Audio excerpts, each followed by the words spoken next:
Suonano alte le note del 33, l'inno degli alpini. Tutti sugli attenti, è un momento solenne, l'apice della cerimonia con cui oggi il presidente della provincia di Vicenza ha consegnato ufficialmente alle penne nere le chiavi di Palazzo Folco, la dimora settecentesca pronta a diventare il quartiere generale della Dunata Nazionale 2024.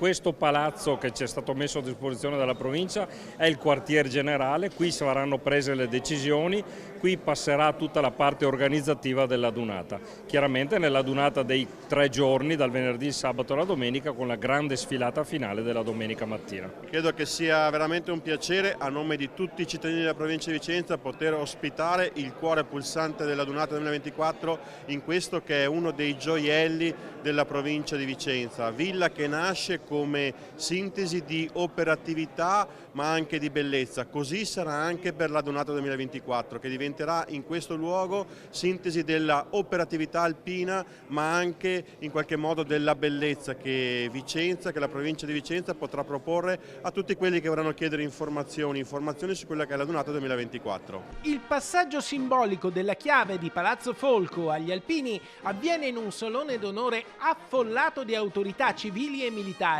Svettano le penne nere che oggi iniziano una marcia di 7 mesi che porterà alla Dunata Nazionale di maggio, adunata che è memoria e condivisione da vivere come una festa. È da anni che noi lavoriamo per riuscire a portare a casa questa Dunata. Sì, ce l'ho io sulle spalle, ho avuto l'onore e il privilegio di essere presidente in questo momento importante dal centenario del 2022 alla Dunata Nazionale 2024. Diciamo che è una bella soddisfazione, però è anche un momento denso di impegni.